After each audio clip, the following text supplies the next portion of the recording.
Nah, pada video kali ini kakak akan melanjutkan itu tentang materi pembelajaran biologi bagi adik-adik yang sudah duduk di bangku kelas 12 SMA.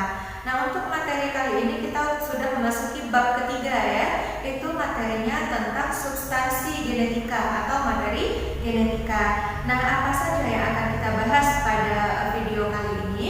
Nah, di sini kakak sudah tampilkan untuk sketsa atau mind map yang akan kita bahas seputar materi substansi genetika ini sendiri, yaitu yang pertama kita akan membahas tentang kromosom, kemudian tentang gen, struktur dari gen, dan yang terakhir itu ditutup dengan sintesis protein.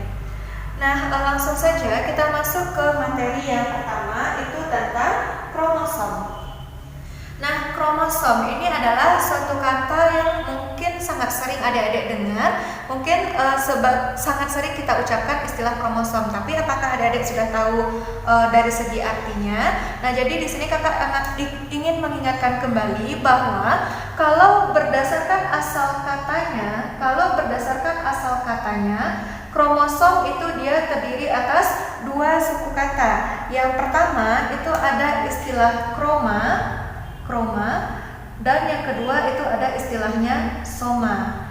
Nah, jadi di sini dia berasal dari bahasa Latin ya, atau bahasa yang sudah kita latinkan, di mana kroma ini berarti warna, kroma itu artinya warna, sedangkan soma itu artinya adalah badan. Nah, ini kalau kita lihat pengertian kromosom berdasarkan asal katanya.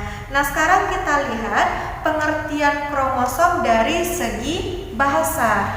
Nah, dari segi bahasa, kromosom itu dapat kita artikan sebagai suatu badan atau benda halus. Nah, jadi di sini kalau dari segi bahasa, kromosom itu dapat kita artikan sebagai suatu badan atau benda halus yang bentuknya itu seperti batang. Bentuknya seperti batang yang mudah menyerap zat warna. Berarti di sini kalau dari artinya, di sini ada kata kunci yang dapat kita garis bawahi untuk pengertian dari kromosom, di mana di sini kata kunci dari kromosom ini sendiri adalah, di sini dia merupakan suatu badan bentuknya seperti batang, dan di sini dia memiliki zat warna. Nah, inilah yang disebut dengan kromosom. Nah, kalau kita lihat dari segi anatomi dan morfologinya ya, nah ternyata kromosom ini dia juga memiliki ukuran. Nah, di mana kromosom itu dia memiliki dari segi panjang ya. Yang pertama kita lihat berapa panjang dari kromosom, itu kurang lebih 0,2 sampai 50 mikrometer. Ini untuk panjangnya. Sedangkan untuk diameter dari kromosom ini sendiri, ini diameternya kurang lebih 0,2 sampai 20 mikrometer. Berarti ini dia memang dari segi ukuran sangat kecil sekali ya. Makanya tadi dia disebut juga dengan suatu badan atau benda yang ukurannya sangat halus. Nah, inilah struktur dari kromosom. Nah, panjangnya itu 0,2 sampai 50 mikrometer, diameternya itu kurang lebih 0,2 sampai 20 mikrometer. Nah, sekarang kita lanjut. Untuk kromosom ini, dia secara garis besar itu dia terbagi menjadi dua kelompok. Jadi pengelompokan kromosom itu ada dua. Yang pertama kita lihat dulu pengelompokan dari kromosom itu berdasarkan letak dari sentromernya. Nah, jadi di sini yang pertama untuk pengelompokan kromosom itu berdasarkan letak dari sentromernya. Nah, nanti kita lihat yang mana disebut dengan sentromer, mana yang disebut dengan lengan kromosom. Nah, sekarang kita lihat dulu untuk pembagiannya. Nah, berdasarkan letak sentromer, ini kromosom dapat kita bagi menjadi 4. Nah, di sini kakak gambarkan dulu untuk gambar kromosomnya. Ini gambar kromosom yang pertama, ini untuk yang kedua, ini untuk yang ketiga, ini yang keempat. Oke. Nah, jadi di sini berdasarkan letak sentromernya, nah kromosom itu terbagi menjadi 4. Nah, jadi di sini yang mana yang disebut dengan sentromer? Nah, kalau yang bentuk lingkaran seperti ini, inilah yang kita sebut dengan istilah sentromer. Sedangkan bagian ini kita sebut dengan istilah lengan. Nah, untuk gambar yang pertama, karena dia hanya punya satu lengan, berarti letak sentromernya itu di bagian ujung, sehingga untuk gambar dari kromosom yang pertama ini kita namakan dengan telosentrik. Jadi kalau gambarnya seperti ini, untuk kromosomnya disebut dengan telosentrik. Sedangkan untuk gambar kedua, 3 dan 4, ini masing-masing dia punya 2 lengan. Nah, kalau dia punya 2 lengan, artinya untuk letak sentromer itu pasti letaknya di tengah. Nah, jadi di sini gambarnya itu boleh beragam. Ini kakak bikin arahnya ke bawah semua, tapi boleh juga adik-adik bikin satu lengannya itu arah ke atas boleh. Tapi intinya kalau dia punya dua lengan, artinya letak sentromernya itu di tengah. Nah, untuk gambar yang kedua, dia punya 2 lengan tapi panjangnya sangat jauh berbeda ya. Satu terlalu panjang dan yang satu lagi terlalu pendek. Kalau bentuknya seperti ini, kromosomnya itu kita namakan dengan akrosentrik. Nah, ini disebut dengan akrosentrik. Berikutnya, ini ada 2 kromosom juga, tapi kalau dari segi panjang lengannya itu hampir sama panjang. Hampir ya, kalau dia hampir sama panjang, nama kromosomnya itu disebut dengan submetasentrik. Nah, ini disebut dengan submetasentrik. Sedangkan untuk yang keempat, ini dia punya 2 lengan dan sama panjang. Nah, ini tipe kromosomnya kita sebut dengan istilah metasentrik. Nah, jadi ini pengelompokan kromosom yang pertama itu berdasarkan letak dari sentromernya. Kemudian untuk pengelompokan yang kedua itu adalah pengelompokan kromosom itu kalau kita tinjau berdasarkan fungsinya di dalam tubuh. Nah, jadi di sini berdasarkan fungsinya kromosom itu nanti kita bagi menjadi 2. Nah, jadi di sini berdasarkan fungsi kromosom itu kita bagi menjadi 2. Ada yang kita sebut dengan istilah autosom. Autosom ini maksudnya adalah kromosom tubuh. Ini adalah kromosom tubuh. Kemudian yang kedua itu ada namanya gonosom. Gonosom ini disebut juga dengan kromosom kelamin. Kromosom kelamin. Nah, kalau dilihat dari segi arti di sini ya, autosom itu kan kromosom tubuh, artinya dia membentuk organ-organ atau jaringan tubuh pada manusia atau makhluk hidup lainnya. Sedangkan gonosom di sini dia membentuk organ reproduksi atau organ kelamin. Nah, jadi di sini kakak ingin mengingatkan kepada adik-adik semua, di kelas 9 dulu kita juga sudah pernah mempelajari tentang materi genetika, di mana kita sudah tahu yang namanya kromosom manusia itu kan jumlahnya 23 pasang ya, atau 46 buah.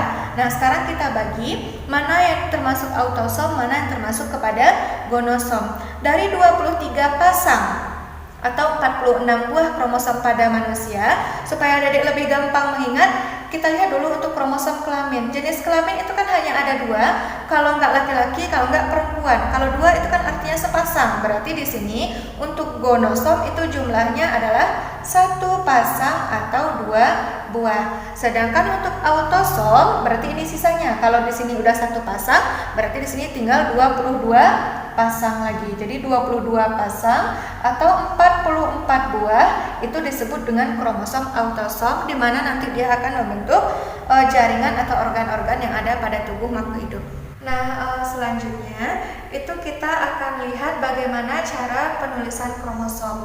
Nah, tadi kakak sudah menyampaikan bahwa kromosom yang paling sering dibahas itu kan kromosom pada manusia, di mana pada kelas 9 kita sudah belajar kromosom manusia itu jumlahnya adalah 23 pasang atau 46 buah. Tadi kalau dari segi pembagiannya 22 pasang itu disebut dengan autosom dan 1 pasangnya itu kita sebut dengan gonosom. Sekarang kalau misalnya pada soal-soal ulangan itu kan sering juga ditanya bagaimana cara penulisan kromosom yang benar untuk autosom dan gonosom. Nah, kalau untuk autosom itu kan dia kromosom tubuh. Nah, jadi penulisannya itu adalah jumlah autosom tadi 22 pasang atau 44 buah ya. Nah, kalau misalnya kita tulisnya tunggal untuk jumlah kromosomnya, berarti penulisan autosom yang benar itu adalah 44A ditambah. Nah, di sini kalau untuk jenis kelamin ini kan kita tidak perhitungkan karena dia autosom. Berarti di sini boleh XX untuk perempuan atau XY. Nah, ini tipe penulisan yang pertama. Atau boleh juga kita pilihan yang kedua untuk penulisan autosom yang kedua. Kalau dari pasang, kalau berapa pasang jumlahnya itu kan tadi sebanyak 22 pasang ya. Berarti di sini kita tulisnya 22AA tambah tadi kromosom kelaminnya boleh XX untuk perempuan atau XY untuk laki-laki. Nah, jadi di sini perbedaannya itu adalah kalau yang pertama ini kan 44A, berarti dibaca 44 buah autosom ditambah kromosom kelamin. Kalau ini 22 pasang autosom tambah kromosom kelamin. Ini kan sebenarnya sama saja. 22 pasang itu kan jumlahnya adalah 44 buah. Sedangkan untuk gonosom itu penulisannya adalah 22A atau 22A ditambah X. Nah, ini penulisan untuk gonosom pada wanita. Atau kalau pada laki-laki berarti 22A ditambah di sini Y. Nah, kalau perempuan saja berarti kan 22A tambah X. Kalau laki-laki 22A ditambah X, nanti tambah satu lagi itu Y. Karena laki-laki itu kan penulisan kromosomnya adalah XY. Nah, inilah untuk bagaimana cara penulisan kromosom yang benar. Selanjutnya kita lihat untuk struktur kromosom secara umum ya. Nah, di sini kakak sudah gambarkan struktur kromosom secara umum. Tadi kita juga sudah membahas secara singkat untuk struktur kromosom, di mana kalau yang bulat di tengah ini tadi kita sebutnya dengan sentromer. Kemudian bagian 1, 2, 3, 4 yang ini kita sebutnya dengan lengan kromosom. Nah, ada yang terbagi menjadi lengannya 1, ada yang lengannya 2. Kemudian di sini di dalam lengan kromosom ada seperti pita. Nah, yang bentuk seperti pita itu kita sebutnya dengan istilah kromonema. Berikutnya di sini untuk satu lengan ini saja, ini dapat kita kenali dengan istilah kromatid. Berapa kromatidnya? Dan yang terakhir, ini di sekitar kromonema ini kan ada ruang kosong ya, yang bentuknya kayak spiral, ini kromonema, sedangkan yang pinggirnya ini kita sebut dengan matriks atau cairan yang terdapat di dalam kromosom itu sendiri. Nah, secara garis besar inilah struktur dari kromosom. Nah, berarti di sini kan banyak istilah-istilah yang mirip ya, yang kita lihat pada pembahasan yang pertama. Yang pertama tadi ada istilah kromosom, itu artinya adalah sebuah badan yang bisa menyerap warna. Kemudian di sini ada istilah kromonema dan kromatid. Nah, di sini sudah kakak berikan untuk catatan pentingnya. Nah, kalau dia kromatid itu artinya adalah benang-benang tipis. Itu artinya adalah kromatid. Kalau kromatid itu sama saja dia sebenarnya dengan kromonema. Nah, jadi di sini dia itu merupakan filamen yang sangat tipis yang terlihat selama pembelahan sel. Jadi sewaktu pembelahan sel nanti akan kita bahas pada bab 4, itu yang terlihat itu namanya adalah benang-benang kromatid atau boleh juga disebut dengan istilah kromonema. Nah, inilah untuk pembahasan kita yang pertama tentang kromosom. Selanjutnya kita masuk poin yang B, itu tentang gen. Nah, apa itu gen? Gen ini merupakan unit terkecil yang membawa sifat pada keturunan. Nah, jadi ini merupakan unit terkecil pembawa sifat.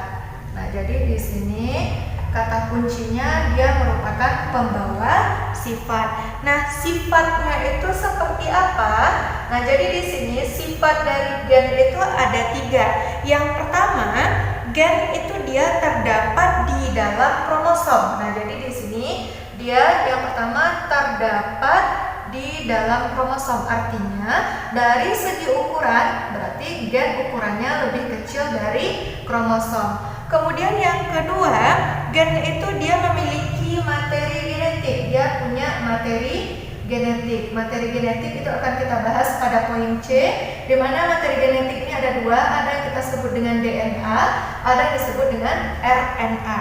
Dan yang ketiga, gen itu dia punya urutan basa nitrogen. Nah, jadi di sini dia punya urutan basa nitrogen. Nah, inilah sifat-sifat dari gen. Sedangkan fungsi dari gen itu sendiri, fungsi gen itu dia juga ada 3. Yang pertama, untuk fungsi gen itu ada 2. Yang pertama, dia mengatur perkembangan dan metabolisme individu. Jadi di sini kerjaan dari gen itu dia mengatur proses perkembangan dan metabolisme pada makhluk hidup. Itu yang pertama. Kemudian fungsi gen yang kedua itu adalah menyampaikan informasi genetik. Nah, jadi di sini untuk masing-masing orang itu dia pasti punya informasi atau kode genetik yang berbeda-beda. Sekalipun mereka adalah anak kembar, tetap saja kode genetik yang dimiliki itu dia pasti berbeda. Jadi di sini untuk gen ini yang perlu kita ingat itu adalah dia merupakan unit terkecil, kemudian sifatnya itu ada 3, untuk fungsinya itu ada 2. Nah, untuk fungsi itu yang akan kita tekankan adalah fungsi gen sebagai pembawa informasi genetik. Selanjutnya kita masuk ke poin yang C, yaitu struktur gen. Nah, di sini gen itu kita bagi dia menjadi 2. Ada yang disebut dengan DNA, ada yang kita sebut dengan RNA. Nah, DNA ini kepanjangannya adalah deoksiribosa nukleat asid. Nah, sedangkan untuk RNA ini kepanjangannya adalah ribosa nukleat asid. Nah, jadi di sini dia merupakan struktur dari asam nukleat yang berperan untuk pewarasan sifat pada makhluk hidup. Nah, di sini kakak sudah menyajikan tabel untuk kita biar gampang melihat perbedaan antara struktur DNA dengan RNA itu sendiri. Nah, jadi di sini ada beberapa pembeda yang akan kita bahas. Yang pertama itu kita lihat dulu dari gula pentosanya. Nah, mana itu yang gula pentosa? Antara DNA dan RNA itu yang berbeda kan huruf D dan R. Berarti gula pentosa milik DNA itu disebut dengan deoksiribosa. Sedangkan untuk gula pentosa RNA itu namanya adalah ribosa. Berikutnya untuk basa nitrogen. Nah, basa nitrogen untuk DNA dan RNA itu masing-masing ada 2. Ada yang disebut dengan basa purin, ada yang kita sebut dengan basa pirimidin. Nah, untuk RNA juga sama. Nah, kalau untuk purin DNA itu ada adenin dan guanin, sama dengan RNA itu juga ada adenin dan guanin. Perbedaannya adalah di pirimidin. Kalau pada DNA, pirimidinnya itu ada timin dan sitosin. Kalau pada ribosa, T ini kita ganti jadi urasil. Berarti di sini ada urasil dan sitosin. Kemudian pembeda yang ketiga itu dari segi bentuknya. DNA strukturnya itu untai ganda atau kita sebut dengan istilah double helix.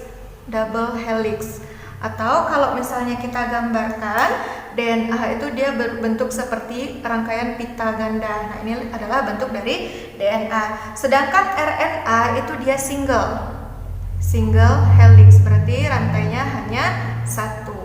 Nah, sedangkan untuk kadarnya, DNA ini kadarnya di dalam tubuh itu tetap. Misalnya adik-adik itu cek DNA sekarang, kemudian 10 tahun yang akan datang adik-adik melakukan cek DNA lagi atau tes DNA lagi, itu hasilnya akan tetap. Berbeda dengan RNA itu dia dipengaruhi oleh sintesis protein. Jadi di sini untuk kadarnya itu dia berubah-ubah. Nah, berikutnya dari segi ukuran lagi ya. Untuk DNA itu dia ukuran dari rantainya itu sangat panjang. Nah, ini ukuran untuk rantainya sangat panjang. Sedangkan untuk RNA ini ukuran dari rantainya itu sangat pendek karena ada batasan untuk pembacaan RNA. Dan yang terakhir pembedanya itu bicara letak dan fungsi dari DNA. Kalau kita lihat dari segi letak dulu, DNA itu letaknya di tempat-tempat vital tubuh kita di mana saja? Itu di bagian nukleus atau inti sel. Kemudian ada di mitokondria, di mana kita tahu mitokondria fungsinya untuk pernafasan tingkat sel, dan pada kloroplas. Dan kloroplas ini sendiri itu dia berfungsi untuk proses fotosintesis. Nah, jadi letak dari DNA itu ada 3. Sedangkan untuk fungsinya, meskipun di sini dia memiliki 3 tempat yang berbeda, ada nukleus, kloroplas, dan mitokondria. Dari segi fungsi itu dia sama. Nah, jadi fungsinya ada 2 dari DNA ini. Yang pertama, fungsi dari DNA itu dia untuk pewarisan sifat. Nah, makanya kalau misalnya kita mau cek itu kan yang dites itu adalah DNA ya.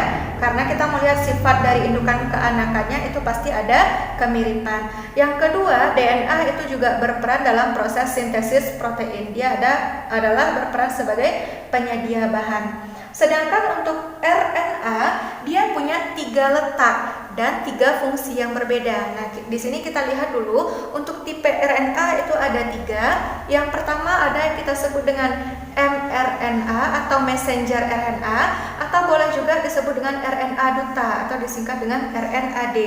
Nah, ini kalau dari segi letaknya ini di nukleus atau di bagian inti sel. Fungsinya itu untuk mengcopy DNA asli. Nah, jadi di sini kerjaannya mengcopy DNA asli.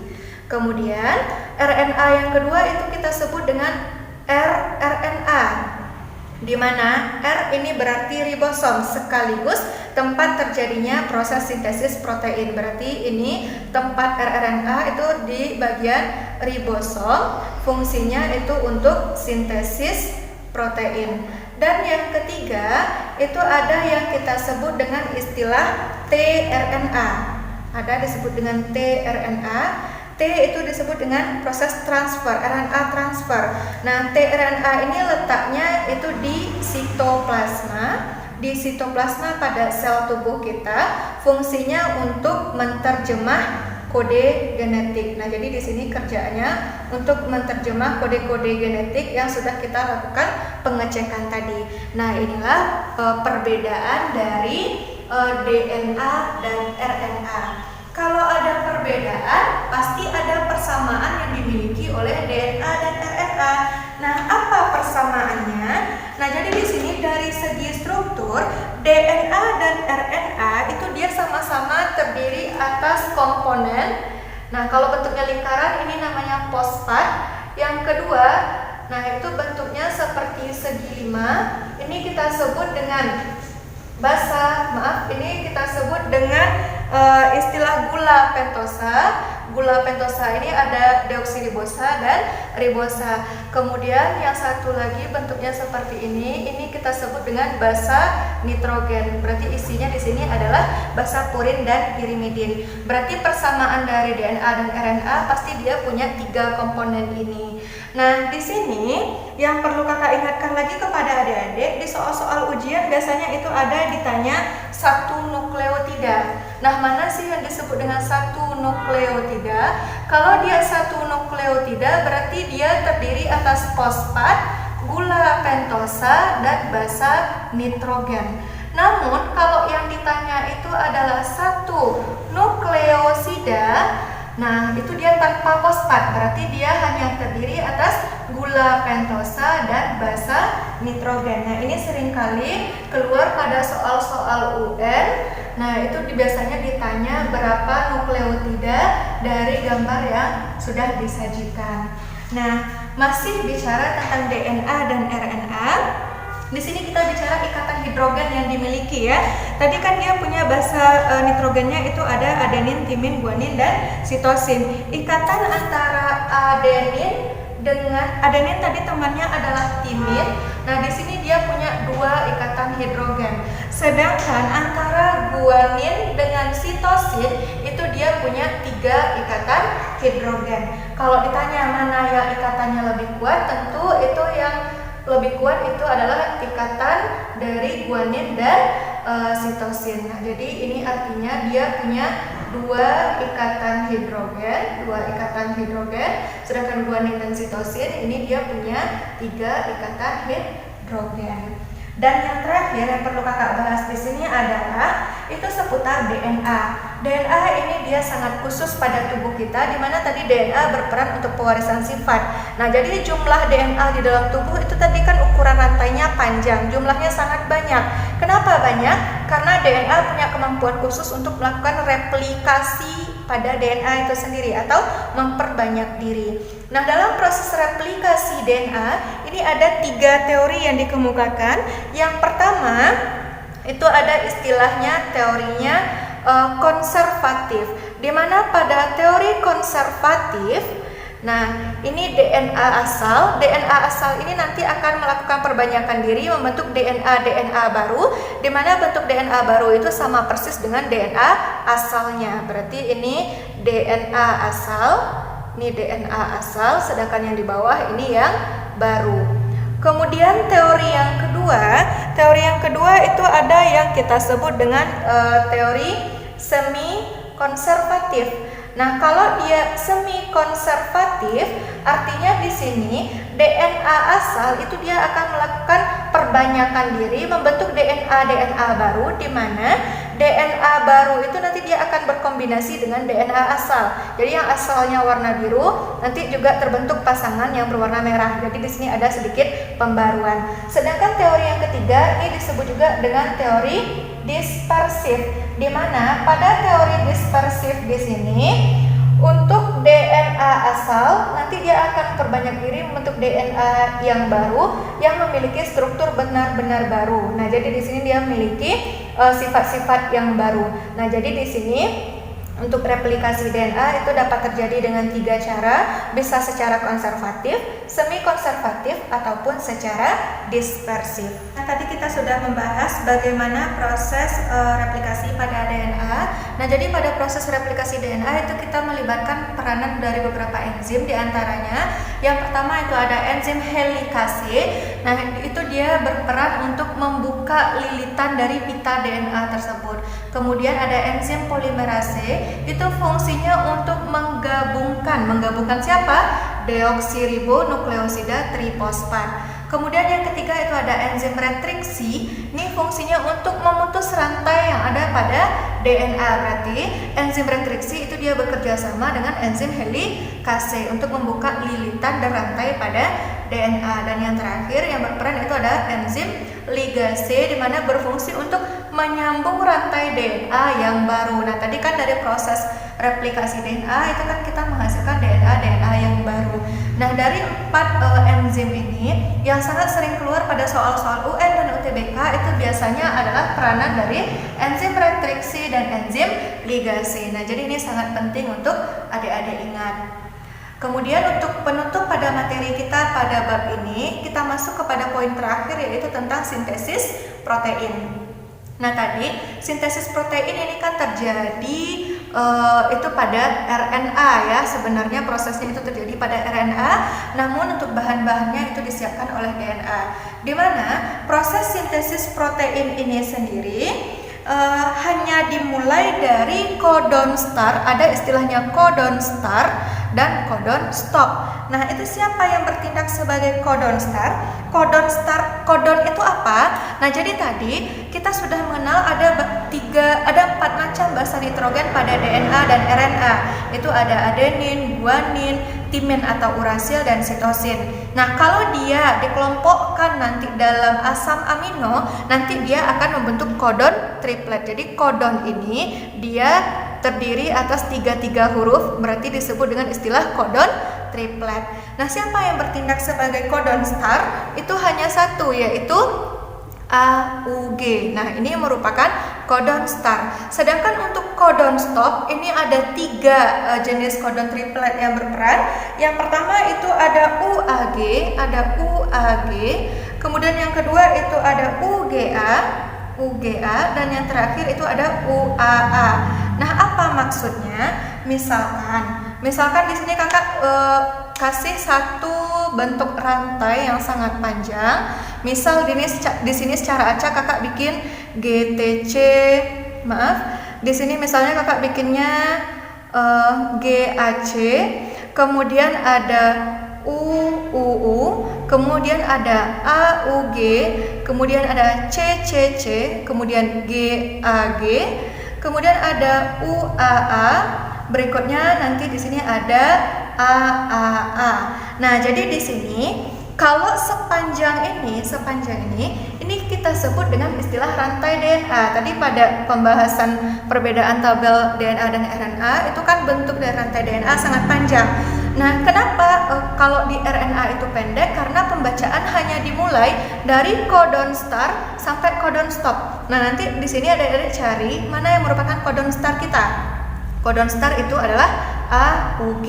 Sedangkan untuk codon stop itu boleh jika sudah bertemu pada salah satu, bisa itu UAG, UGA atau UAA, itu pembacaan sintesis itu langsung berhenti.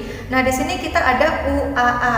Berarti di sini pada proses sintesis protein itu yang akan dibaca hanya beberapa codon triplet saja, yaitu mulai dari codon start, ini 1, 2, 3, 4. Jadi yang akan kita terjemahkan hanya 4 jenis asam amino saja. Yang sebelum AUG ini kita abaikan, dan setelah UAA ini kita abaikan sampai dia bertemu kembali dengan codon start berikutnya. Nah, inilah proses sintesis protein. Nah, dalam bahasan sintesis protein ini, adik-adik nanti akan menemukan istilah kodon. Nah, adik-adik nanti akan menemukan istilah kodon, kemudian ada istilah antikodon. Kemudian adik-adik juga akan menemukan istilah sense dan antisense. Nah, ini biasanya bagi adik-adik yang sudah duduk di bangku kelas 12, ini biasanya ini sering pusing, apa maksudnya kodon itu apa, antikodon itu apa, sense dan antisense ini apa. Nah, ini ada cara cepat dari Lisvika Channel. Intinya itu adalah adik-adik hanya perlu mengingat bahwa antisense ini dia sama dengan kodon. Nah, ini dia sama. Kodon itu sama dengan antisense dan sama juga dengan mRNA atau RNAD. Berarti baik mRNA, RNAD, antisense atau kodon ini fungsinya adalah mengcopy DNA asli. Nah, itu dia ya. Kemudian yang kedua, antikodon ini dia sama dengan sense. Antikodon itu sama dengan sense dan sama juga dengan tRNA, di mana tadi tRNA itu dia berfungsi untuk proses penterjemahan kode-kode genetik. Nah, jadi untuk supaya adik-adik mudah memahami perbedaan dari 4 jenis kata yang baru ini, adik-adik silakan ingat cara cepat dari Lisvika Channel bahwa kodon itu sama dengan antisense, sedangkan sense itu sama dengan antikodon. Nah, ini untuk keterangan masing-masingnya. Untuk antikodon itu sama dengan tRNA, antisense itu sama dengan mRNA. Nah, berikutnya kita masuk kepada urutan langkah sintesis protein. Nah, untuk urutan langkah sintesis protein ini ada 4. Yang pertama itu kita mulai dari dimana DNA sense itu dia akan membentuk RNA duta yang membawa kode-kode pembentukan protein. Kemudian dilanjutkan pada proses yang kedua, yaitu RNAD dia keluar dari nukleus atau inti sel menuju bagian ribosom dan memberikan kode-kode yang dibawa itu ke tRNA. Selanjutnya di tRNA yang ada di dalam sitoplasma itu dia akan datang menjemput dengan membawa asam-asam amino. Dan terakhir asam amino akan berderet-deret di dalam urutan yang sesuai dengan kode-kode genetik. Nah, singkatnya untuk proses dari sintesis protein di sini kakak sudah sajikan dalam bentuk bagan. Singkatnya dari proses sintesis protein itu adalah DNA yang terletak pada nukleus, mitokondria ataupun kloroplas, nanti dia akan melewati proses transkripsi atau pencetakan DNA, di mana proses ini nanti dia akan berubah menjadi RNAD atau mRNA. Nah, adik-adik bisa ingat kembali bahwa RNAD dan mRNA ini letaknya di nukleus, sama juga dengan DNA. Kemudian setelah dari nukleus dia akan keluar menuju ribosom. Nah, ribosom berarti nanti akan prosesnya dilanjutkan oleh rRNA. Nah, jadi di ribosom ini terjadi proses sintesis protein. Nah, pada proses sintesis protein ini nanti dia akan menghasilkan protein dalam jumlah yang sangat banyak itu kita sebut dengan rantai polipeptida. Poli kan artinya banyak. Nah, jadi untuk rantai polipeptida ini biasanya masih dalam bentuk kode-kode, misalnya seperti AUG, UGA, dan lain sebagainya. Berikutnya, kode-kode tersebut itu akan masuk ke tRNA yang ada pada sitoplasma, itu akan melewati proses translasi atau translate, di mana kode-kode berupa kodon triplet tadi akan diterjemahkan sesuai dengan tabel yang sudah diberikan. Nanti dia akan membentuk asam amino tertentu. Jadi kesimpulannya di sini adalah untuk sintesis protein itu tahapannya ada 3. Yang pertama itu transkripsi, yang kedua sintesis protein, dan yang ketiga itu adalah tahap translasi. Nah, baiklah adik-adik, sekian dulu pembahasan kita untuk bab ini. Nah, sebelum pembelajaran ini kakak tutup, kita review lagi. Nah, tadi kita sudah membahas 4 poin ya adik-adik, dimana yang pertama tadi kita bahas pengertian dari kromosom, dimana kromosom itu merupakan badan yang mampu menyerap warna. Badan tadi ini merupakan arti dari soma, sedangkan warna itu adalah arti dari kroma. Kemudian masih tentang kromosom itu kita sudah membahas struktur kromosom itu berdasarkan letaknya, dan struktur kromosom kita tinjau dari fungsinya di dalam tubuh. Nah, ini poin yang pertama. Kemudian yang kedua itu kita sudah bahas tentang gen, di mana gen ini merupakan unit terkecil untuk proses pewarisan sifat. Nah, jadi di sini dia membawa kode-kode untuk pewarisan sifat dari indukan kepada anakan. Berikutnya kita masuk kepada struktur gen, di mana struktur gen di sini gen itu ada 2. Ada yang kita sebut dengan DNA, ada yang kita sebut dengan RNA. Nah, perlu adik-adik ingat lagi, kalau DNA berarti gula pentosanya deoksiribosa, sedangkan RNA itu adalah ribosa. Kalau RNA dia single, rantainya 1, DNA itu rantainya 2 atau double helix.